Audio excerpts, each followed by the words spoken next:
Let's turn to the politics of the economy, because roughly 12 million unemployed Americans will lose federal benefits at the end of the year if Congress can't come together on a stimulus deal. But things are now fluid this week on Capitol Hill. Let's listen to the latest from the Speaker and the Majority Leader. All of that is to come to this place to say there is momentum. I'm pleased that the tone of our conversations is one that is indicative of the decision to get the job done. Compromise is within reach. We know where we agree.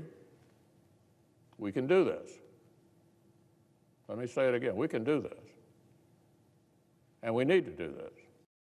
Earlier this week, Biden also introduced a diverse team of economic advisors. And then Friday, when he was talking with reporters, he said the new underwhelming jobs report means a, quote, dark winter is ahead. And he called for, quote, urgent action in Congress. Joe, are we seeing a revival of the moderates? I mean, Annie's talking about Biden reaching out to Republicans. We also see Senators Manchin and Romney and Collins really leading this on Capitol Hill. Yeah, elections have consequences, and you look at the Senate. It's a far different Senate than it was in 2010 after the Tea Party members came in, far different than it was in 2004 or 2006 when a lot of progressive Democrats came in. And, you know, over the past 15 years, you've seen more division. You've seen a more diverse Senate. But this is really the revenge of the moderates. Joe Manchin is right in the middle of things, and he's in the middle of things because he now has Mark Kelly from Arizona, Kristen Sinema, who's voted with him 90% of the time over the past few years, Governor Hickenlooper, who's going to be another moderate to conservative Democratic senator. Then you've got Mitt Romney and Susan Collins, who won a state in Maine by 9 points that Joe Biden also won by 9 points. So you've got 6, 7, 8 moderates on both sides, and people like Lindsey Graham and Joni Ernst also saying they want to get involved in this COVID deal. And I really do think of everything that's happened this week.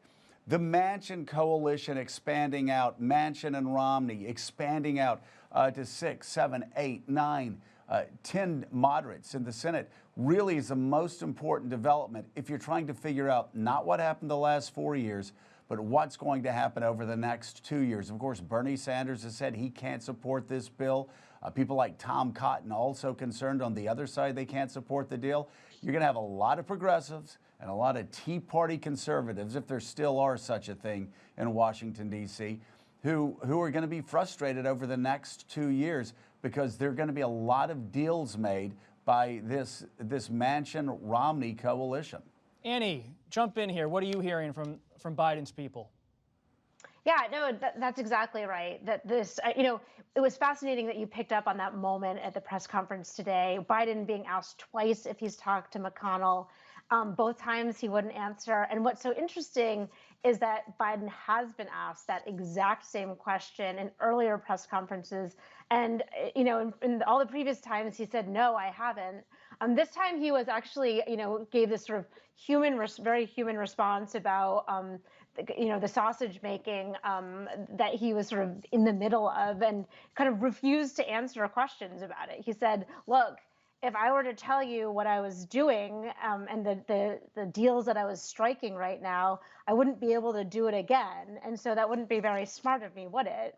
And so he was almost a little bit playful today when he was at the podium, which is kind of an interesting side of him to see. But I think he's really trying to project that he has a lot of comfort with that coalition that Joe just described. This is very much his people. This is his type of Washington, and this is what he's really hoping. This is the hope of his presidency.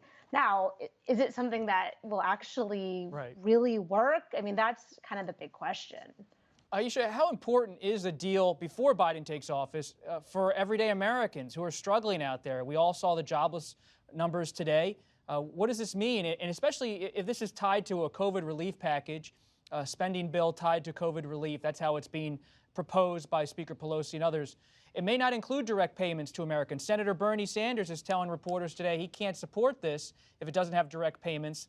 So if it's all about state and local aid and liability insurance, what does that mean for people in this country?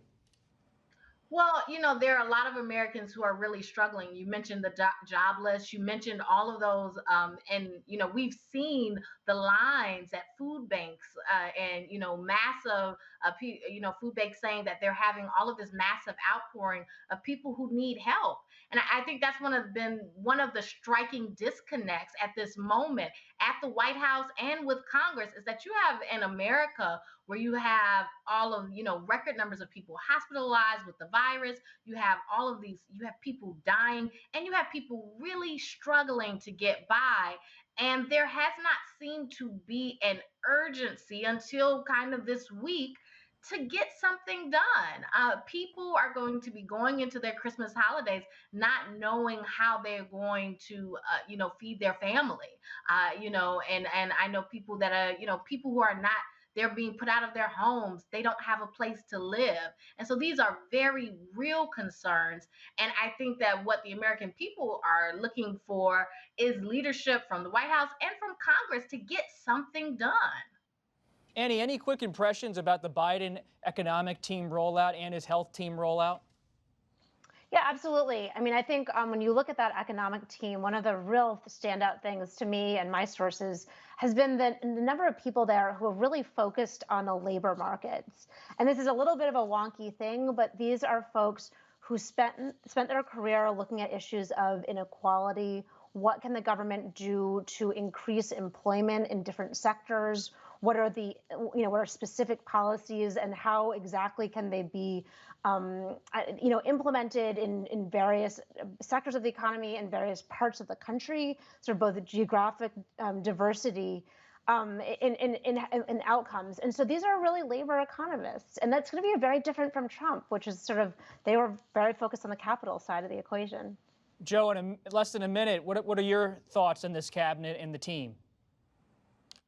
Well, it's a cabinet that you would expect Joe Biden to select. Again, it's not a cabinet that's going to make progressives happy in the United States Senate, but the election was a split decision. You had Americans give Joe Biden, obviously, a fairly sizable victory in the presidential race. But in the House and in the Senate, Republicans did much better than anyone expected. That's going to have consequences, and Joe Biden's going to have to select moderates.